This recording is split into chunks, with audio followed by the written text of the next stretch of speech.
স্বাগত বিশ্বযোগে, সাথে আছি আমি রুবাইয়া। তদিতি শুনছিলেন শিরোনাম, এবারে বিস্তারিত।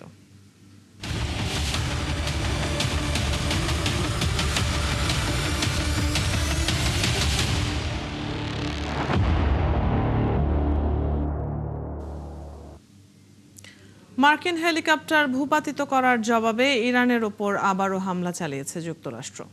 যুক্তরাষ্ট্রের সেনাবাহিনীর সেন্ট্রাল কমান্ড সেন্টকম বলেছে এই হামলা আত্মরক্ষার্থে করা হয়েছে। এদিকে যুক্তরাষ্ট্রের হামলার জবাবে বাহরাইন, জর্ডান ও কুয়েতের মার্কিন লক্ষ্যবস্তুতে হামলার দাবি করেছে তেহরান। বিস্তারিত মনিরুজ্জামান বাবুর প্রতিবেদনে। যুক্তরাষ্ট্র ও ইরানের মধ্যে সংঘাত বন্ধে একদিকে যখন একটি শান্তি চুক্তির আশ্বাস দিয়ে যাচ্ছেন ট্রাম্প, তার মাঝেই আবারও ইরানে একযোগে হামলা চালিয়েছে যুক্তরাষ্ট্র। যুক্তরাষ্ট্রের সেনাবাহিনীর সেন্ট্রাল কমান্ড জানিয়েছে, মার্কিন হেলিকপ্টার ভূপাতিত করার জবাবে মার্কিন সেনারা বুধবার রাতে ইরানে হামলা চালানো শুরু করে। তারা বলেছে, ইরানের আগ্রাসনের বিরুদ্ধে সমানুপাতিক জবাব দেওয়া হয়েছে। সেনকম এক পোস্টে বলেছে, মার্কিন বিমান বাহিনী ও নৌবাহিনীর যুদ্ধবিমান থেকে হরমুজ প্রণালীর কাছে ইরানের বিমান প্রতিরক্ষা ব্যবস্থা, ভূমি নিয়ন্ত্রণ কেন্দ্র এবং নজরদারি রাডার সাইটগুলোতে হামলা চালিয়েছে। একই সাথে ইরানের বিরুদ্ধে চালানো আত্মরক্ষামূলক হামলা সমাপ্ত করার ঘোষণা দেয় সেনকম।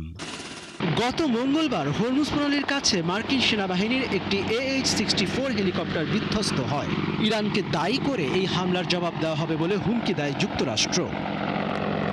এর আগে মার্কিন প্রেসিডেন্ট ডোনাল্ড ট্রাম্প হেলিকপ্টারটি ভূপাতিত করার জন্য ইরানকে দায়ী করে। ট্রুথ সোশ্যালে দেওয়া এক বিবৃতিতে তিনি বলেন, প্রণালীর উপর টহলরত অবস্থায় ইরান বিমানটিকে গুলি করে ভূপাতিত করেছে এবং যুক্তরাষ্ট্র অবশ্যই এই হামলার জবাব দেবে বলে জানান তিনি।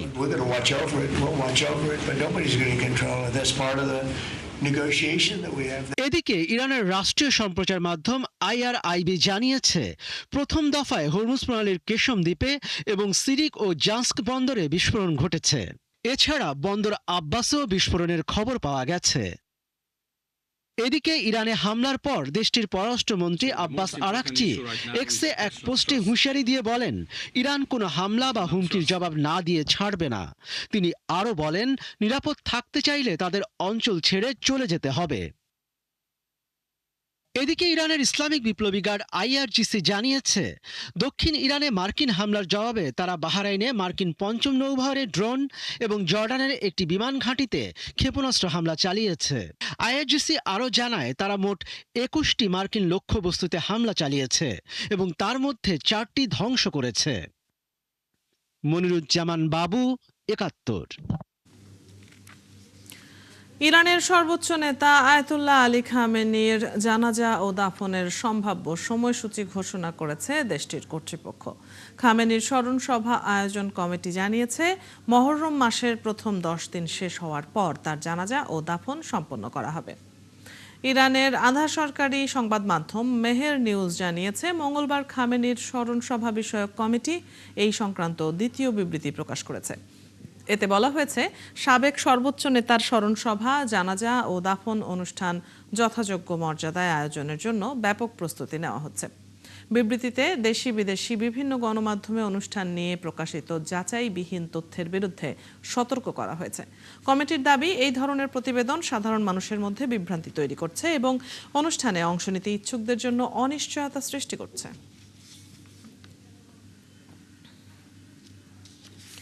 ইরানের সঙ্গে সমঝোতা খুব কাছাকাছি।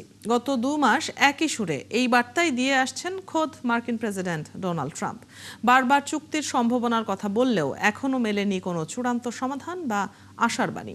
ফলে প্রশ্ন উঠছে, ট্রাম্পের এই ধারাবাহিক আশ্বাস কি বাস্তব অগ্রগতির ইঙ্গিত নাকি কূটনৈতিক চাপ তৈরির কৌশল? আরও জানাচ্ছেন নাহিদা রিন্থি। মার্কিন প্রেসিডেন্ট ডোনাল্ড ট্রাম্প গোটা বিশ্বের মানুষের কাছে এক রহস্যময় নেতা, যার কথা আর কাজে মিল পাওয়া খুবই দুষ্কর। দ্বিতীয় মেয়াদে ক্ষমতায় আসার পর থেকেই নানা কারণে ঘরে বাইরে সমানভাবে আলোচিত সমালোচিত মার্কিন এই ধনকুবের তার ঘনিষ্ঠ মিত্র নেতানিয়াহুকে সাথে নিয়ে অস্থির করে তুলেছেন বিশ্বকে। ইরানের সঙ্গে শান্তি চুক্তি খুব কাছাকাছি। গত 2 মাস ধরে এমন দাবি করে আসছেন খোদ মার্কিন প্রেসিডেন্ট, কিন্তু বাস্তবে এখনো কোনো সমঝোতায় পৌঁছাতে পারেনি দুদেশ। বিশ্লেষকদের মতে বারবার চুক্তির আশ্বাস দিল ট্রাম্পের সেই পূর্বাভাসগুলো এখনো প্রশ্নের মুখে। গত 7 এপ্রিল সামাজিক যোগাযোগ মাধ্যমে ট্রাম্প দাবি করেছিলেন ইরানের সঙ্গে চুক্তি চূড়ান্ত করার পথে এবং অনেক দূর এগিয়েছে শান্তি আলোচনা। তিনি বলেছিলেন আর 2 সপ্তাহের মধ্যেই দীর্ঘদিনের সংকটের সমাধান হতে পারে। তবে সেই ঘোষণা দেওয়ার পর 2 মাসের বেশি সময় পেরিয়ে গেল, বাস্তব অগ্রগতি দেখা যায়নি। এর মধ্যেই অন্তত 37 বার ট্রাম্প দাবি করেছেন চুক্তি খুব শিগগিরই হতে যাচ্ছে অথবা ইরান সমঝোতায় আগ্রহী। মার্চের শেষ দিক থেকে ট্রাম্প বলে আসছেন ইরান চুক্তি করতে মরিয়া। কখনো বলেছেন আলোচনা প্রায় শেষ পর্যায়ে, আবার কখনো বলেছেন কয়েকদিনের মধ্যেই ঘোষণা আসবে। এপ্রিলের মাঝামাঝি সময় তিনি দাবি করেন ইরান সব বিষয়ে সম্মত হয়েছে এবং খুব দ্রুত একটি চুক্তি হতে পারে, কিন্তু সেই প্রত্যাশাও পূরণ হয়নি। মে মাসেও একই সুরে ট্রাম্প জানান যুক্তরাষ্ট্র ইরান একটি ভালো চুক্তির খুব কাছাকাছি, এমনকি সামরিক হস্তক্ষেপের পরিবর্তে আলোচনার মাধ্যমে সমাধানের সম্ভাবনার কথাও বলেন তিনি। তবে এখনো কোনো চূড়ান্ত সমঝোতা হয়নি। ফলে ট্রাম্পের বারবার দেওয়া আশাবাদী পূর্বাভাসের বিশ্বাসযোগ্যতা নিয়েও নতুন করে প্রশ্ন উঠছে। নাহিদা রিন্থি, ৭১। বিশ্বজুড়ে যুদ্ধ, ভূরাজনৈতিক উত্তেজনা আর শক্তির প্রতিযোগিতার মধ্যে সামনে এসেছে আরও উদ্বেগজনক চিত্র। আন্তর্জাতিক গবেষণা বলছে গত বছর পারমাণবিক অস্ত্র তৈরি, আধুনিকায়ন ও রক্ষণাবেক্ষণ ব্যয় রেকর্ড পরিমাণ বেড়েছে। একই সঙ্গে পারমাণবিক শক্তিধর দেশগুলো তাদের অস্ত্র ভান্ডার দ্রুত ব্যবহারযোগ্য করে তুলছে। বিশেষজ্ঞদের আশঙ্কা নতুন এক পারমাণবিক অস্ত্র প্রতিযোগিতার দিকে এগিয়ে যাচ্ছে বিশ্ব। আরও জানাচ্ছেন অরিসুল ইসলাম। দ্বিতীয় বিশ্বযুদ্ধের পর থেকে বহুবার পারমাণবিক যুদ্ধের আশঙ্কা তৈরি হয়েছে। তবে স্নায়ুযুদ্ধ পরবর্তী সময়ে অস্ত্র কমানোর যে ধারা ছিল তা এখন উল্টো পথে হাঁটছে। আন্তর্জাতিক সংগঠন আইক্যানের গবেষণা বলছে 2025 সালে বিশ্বের 9টি পারমাণবিক অস্ত্রধারী দেশ পারমাণবিক কর্মসূচিতে ব্যয় করেছে প্রায় $11,900 কোটি, যা আগের বছরের তুলনায় 19% বেশি। শুধু অর্থ ব্যয়ই নয়, বাড়ছে অস্ত্রের কার্যকারিতাও। Stockholm International Peace Research Institute সিপ্রির তথ্য অনুযায়ী বিশ্বে মোট পারমাণবিক ওভারহেডের সংখ্যা কিছুটা কমলেও ব্যবহারযোগ্য ও তাৎক্ষণিক মোতায়েনযোগ্য অস্ত্রের সংখ্যা বেড়ে দাঁড়িয়েছে 9,500-এর বেশি। বর্তমানে বিশ্বের মোট পারমাণবিক অস্ত্র ভাণ্ডারের প্রায় 83% রয়েছে যুক্তরাষ্ট্র ও রাশিয়ার হাতে। তবে সবচেয়ে দ্রুত গতিতে অস্ত্র ভাণ্ডার বাড়াচ্ছে চীন। সিপ্রির হিসেব অনুযায়ী চীনের কাছে এখন প্রায় 620টি পারমাণবিক ওভারহেড রয়েছে এবং দেশটি নতুন ক্ষেপণাস্ত্র, সাইলো ও ডেলিভারি সিস্টেম তৈরিতে বড় বিনিয়োগ করছে। বিশ্লেষকরা বলছেন যুক্তরাষ্ট্র চীন প্রতিদ্বন্দ্বিতা এবং ইউক্রেন যুদ্ধের পর বদলে যাওয়া বৈশ্বিক নিরাপত্তা পরিবেশ এই প্রবণতাকে আরও ত্বরান্বিত করছে। ব্যয়ের তালিকায় শীর্ষে রয়েছে যুক্তরাষ্ট্র।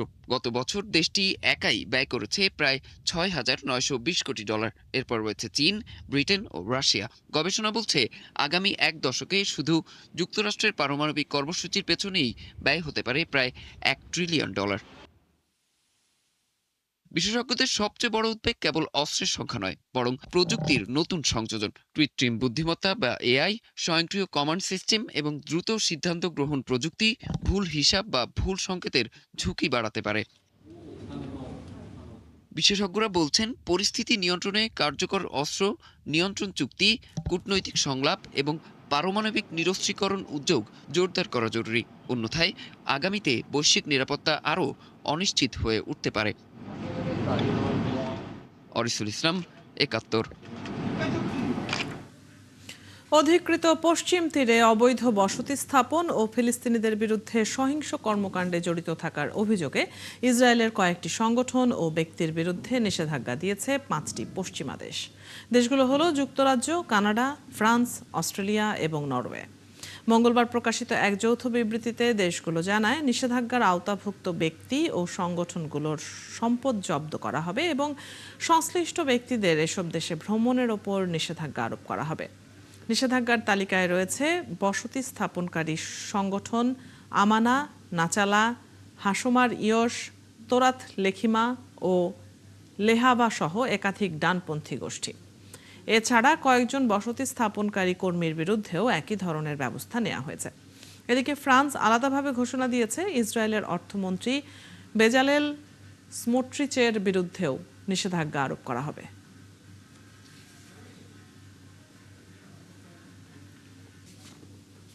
আফগানিস্তানের পূর্বাঞ্চলীয় সীমান্ত প্রদেশগুলোতে পাকিস্তানের বিমান হামলায় অন্তত ১৩ জন নিহত হয়েছেন বলে দাবি করেছে তালেবান সরকার। নিহতদের মধ্যে ১১ জন শিশু রয়েছেন। তালেবান সরকারের মুখপাত্র জাবিউল্লাহ মুজাহিদ এক্সে দেওয়া এক পোস্টে জানান, কুনার, খোস্ত ও পাকতিকা প্রদেশে মঙ্গলবার রাতের বিমান হামলায় শিশু, নারী ও এক বৃদ্ধ সহ অন্তত ১৩ জন নিহত হয়েছেন। তিনি জানান, এই ঘটনায় আরও অন্তত ১৪ জন নারী ও শিশু আহত হয়েছেন। হামলাকে তিনি মানবিক অপরাধ ও আগ্রাসন হিসেবে আখ্যা দেন।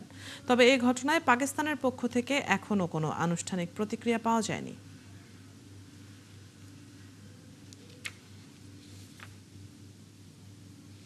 নিরাপত্তা বাহিনীর সঙ্গে বিক্ষোভকারীদের সংঘর্ষে উত্তপ্ত পাকিস্তান অধিকৃত আজাদ জম্মু ও কাশ্মীরের রাওয়ালকোট। সরকার বিরোধী এই বিক্ষোভে দমনাভিযানে ৩০ জনের বেশি মানুষ প্রাণ হারিয়েছে বলে দাবি করেছে বিক্ষোভকারীরা। পাকিস্তান অধিকৃত কাশ্মীরে বাড়তে থাকা মূল্যস্ফীতি, বিদ্যুতের শুল্ক, বেকারত্ব এবং রাজনীতিতে আরও বেশি প্রতিনিধিত্বের দাবি নিয়ে গত কয়েকদিন প্রতিবাদে সরব হয় সেখানকার নাগরিক সংগঠন joint Awami action committee JAAC। এই সংগঠনকে গত সপ্তাহে কর্তৃপক্ষ নিষিদ্ধ ঘোষণা করার পরই বিক্ষোভের আগুন জ্বলে ওঠে।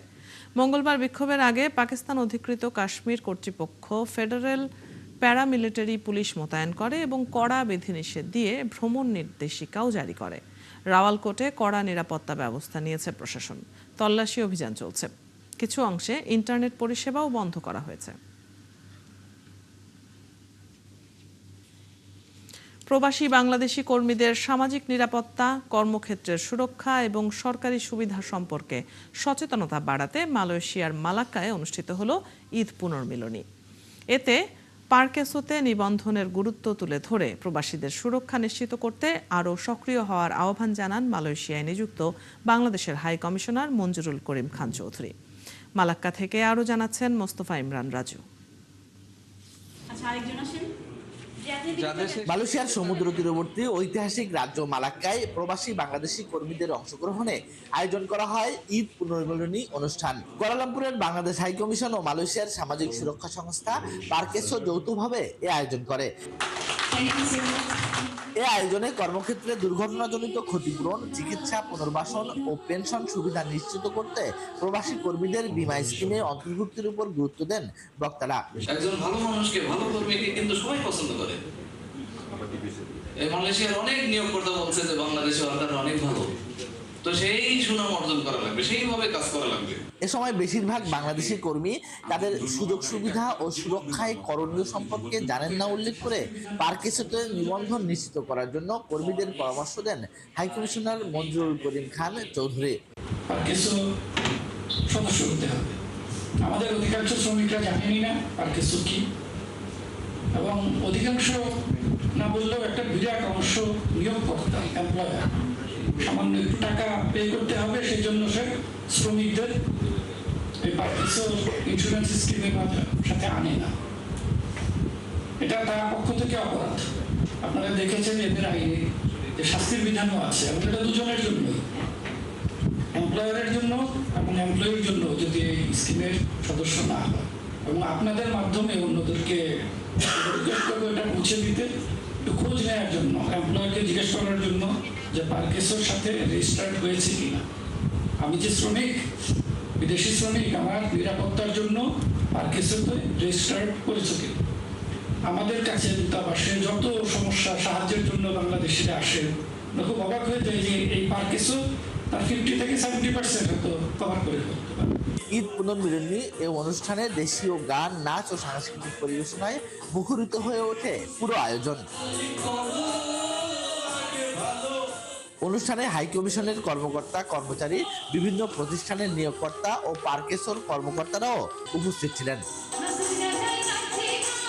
Mostafa Imran Raju, ৭১, Malacca, Malaysia. উত্তর আয়ারল্যান্ডে এক ছুরি হামলার ঘটনাকে কেন্দ্র করে ব্যাপক সহিংসতা ও অস্থিরতা ছড়িয়ে পড়েছে। রাজধানী বেলফাস্ট সহ বিভিন্ন এলাকায় বিক্ষোভকারীরা বাড়িঘর ও যানবাহনে আগুন ধরিয়ে দেয়। পরিস্থিতি নিয়ন্ত্রণে অতিরিক্ত পুলিশ মোতায়েন করা হয়েছে। আইনশৃঙ্খলা রক্ষাকারী বাহিনী জানিয়েছে, সোমবার রাতে উত্তর বেলফাস্টে এক ব্যক্তির ওপর নৃশংস ছুরি হামলার ঘটনায় ৩০ বছর বয়সী এক সুদানি নাগরিকের বিরুদ্ধে হত্যা চেষ্টার অভিযোগ আনা হয়েছে। হামলায় আহত ব্যক্তি চোখ, পিঠ ও মুখে গুরুতর আঘাত পেয়ে হাসপাতালে চিকিৎসাধীন রয়েছেন। এই ঘটনার পর মঙ্গলবার সন্ধ্যা থেকে বেলফাস্টের বিভিন্ন এলাকায় উত্তেজনা ছড়িয়ে পড়ে। মুখোশধারী বিক্ষোভকারীরা কয়েকটি বাড়ি, একটি বাস, একাধিক গাড়ি এবং রাস্তার ব্যারিকেডে আগুন ধরিয়ে দেয়। পাশের নিউ টাউন অ্যাবি ও কিলকিল এলাকাতেও অগ্নিসংযোগের ঘটনা ঘটে। এদিকে বেলফাস্টের পাশাপাশি বিক্ষোভ ছড়িয়ে পড়েছে লন্ডন, গ্লাসগো ও ব্যাঙ্গরেও। যুক্তরাজ্যের প্রধানমন্ত্রী কিয়ার স্টারমার হামলাটিকে ভয়াবহ ও বিভৎস বলে উল্লেখ করেছেন। তিনি বলেন, দেশের রাস্তায় এমন সহিংসতা কোনোভাবেই গ্রহণযোগ্য নয়। রাজ ক্ষমা পাওয়ার এক সপ্তাহেরও কম সময়ের মধ্যে আনুষ্ঠানিকভাবে সম্পূর্ণ মুক্ত হয়েছেন থাইল্যান্ডের সাবেক প্রধানমন্ত্রী থাকসিন সেনাওয়াত্রা। মঙ্গলবার দেশটির কারা বিভাগ এই তথ্য নিশ্চিত করেছে। দুর্নীতি ও ক্ষমতার অপব্যবহারের দায়ে ১ বছরের কারাদণ্ডের মাঝে ৮ মাস সাজা খাটার পর বয়স ও শারীরিক অসুস্থতার কারণে গত মাসে প্যারোলে মুক্তি পেয়েছিলেন ৭৬ বছর বয়সী থাকসিন। দেশটির কারা বিভাগ বলেছে, শর্ত সাপেক্ষ মুক্তির অংশ হিসেবে সাবেক এই প্রধানমন্ত্রীর পায়ে একটি ইলেকট্রনিক মনিটরিং ডিভাইস পরা বাধ্যতামূলক ছিল। এক বিবৃতিতে কারা কর্তৃপক্ষ বলেছে, থাকসিনের কাছে আনুষ্ঠানিক মুক্তির নথিপত্র এবং খালাসের প্রশংসাপত্র হস্তান্তর করেছে। বিবৃতিতে বলা হয়েছে, থাকসিন আর কোনো ফৌজদারি শাস্তি, নজরদারি বা এই সংক্রান্ত কোনো শর্তের অধীনে নেই।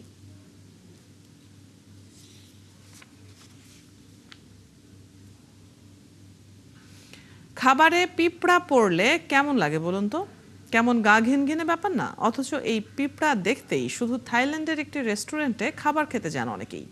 রাজধানী ব্যাংককের সেই ক্যাফের প্রধান আকর্ষণ, স্বচ্ছ কাচের ভেতরে শত শত পিঁপড়ার কর্মব্যস্ত জীবন, রানী পিঁপড়া আর তাদের শৃঙ্খলাবদ্ধ সমাজ ব্যবস্থা। বিস্তারিত জানাচ্ছেন নাহিদা রিন্থি। পোষা প্রাণী বলতে সাধারণত কুকুর, বিড়াল কিংবা পাখির কথাই মনে আসে। তবে থাইল্যান্ডের রাজধানী ব্যাংককের এক ক্যাফের মালিক গড়ে তুলেছেন ব্যতিক্রমী এক জগৎ। তিনি পালছেন পিঁপড়া। থাইল্যান্ডের প্রথম ব্যতিক্রমী এই রেস্টুরেন্টটি স্থানীয়দের কাছে অ্যান্ড কিপিং ক্যাফে নামে পরিচিত। স্বচ্ছ পাইপ ও কাচের বাক্সে তৈরি করা হয়েছে পিঁপড়াদের ভূগর্ভস্থ বাসস্থান। সেখানে দেখা যায় পাতাকাটা পিঁপড়াদের ব্যস্ত পদচারণা, খাদ্য সংগ্রহ সহ বিস্ময়কর নানা কর্মকাণ্ড। ক্যাফেটির প্রতিষ্ঠাতা ৩৫ বছর বয়সী কানরো মেসাই প্রায় ২ দশক ধরে বিভিন্ন প্রজাতির পিঁপড়া সংগ্রহ ও লালন পালন করছেন তিনি। তার লক্ষ্য মানুষকে পিঁপড়াদের অদেখা জগতের সঙ্গে পরিচয় করিয়ে দেয়া এবং তাদের জীবনযাপন সম্পর্কে জানার সুযোগ তৈরি করা। পিঁপড়ের একটি কলোনি বড় করতে অনেক সময় লাগে। আমি বছরের পর বছর ধরে অনেক প্রজাতির পিঁপড়ে লালন পালন করে আসছি এবং এটি একটি বিশাল সাম্রাজ্যে পরিণত হয়েছে। যখন আমার গ্রাহক বা বন্ধুরা এগুলো দেখতে আসতেন, তখন কলোনিটি কতটা বড় তা দেখে তারা অবাক হয়ে যেতেন। ক্যাফেতে প্রদর্শন করা হচ্ছে একটি জীবন্ত রানী পিঁপড়াও, যা সাধারণত দেখা যায় না। দক্ষিণ থাইল্যান্ডের এই রানী পিঁপড়া প্রায় ৩০ বছর পর্যন্ত বেঁচে থাকতে পারে। তবে বনে অন্য পিঁপড়ার সাথে মিলনের সুযোগ হারিয়ে ফেলায় সে কখনো নিজস্ব উপনিবেশ গড়ে তুলতে পারেনি। এই রানী পিঁপড়াটি একটি সমস্যায় পড়েছিল, কারণ সে তার সঙ্গীর সাথে একসাথে থাকার সুযোগ হারানোর কারণে পিঁপড়া জন্ম দিতে পারেনি। প্রতিদিনই নতুন ও পুরনো দর্শনার্থীদের ভিড় জমে এই ক্ষুদ্র প্রাণীদের বিস্ময়কর কর্মকাণ্ড দেখতে। দর্শনার্থীদের অনেকেই বলছেন, পিঁপড়াদের শৃঙ্খলাবদ্ধ জীবন ও কর্মব্যস্ততা তাদের মুগ্ধ করে। একই সাথে শিশুদের জন্য এটি হয়ে উঠেছে এক অনানুষ্ঠানিক শিক্ষা কেন্দ্র, যেখানে তারা দেখতে পাচ্ছে প্রকৃতির এক অনন্য সমাজ ব্যবস্থা। এটা অবিশ্বাস্য। আমার মনে হয় এটা খুব ভালো একটা কাজ।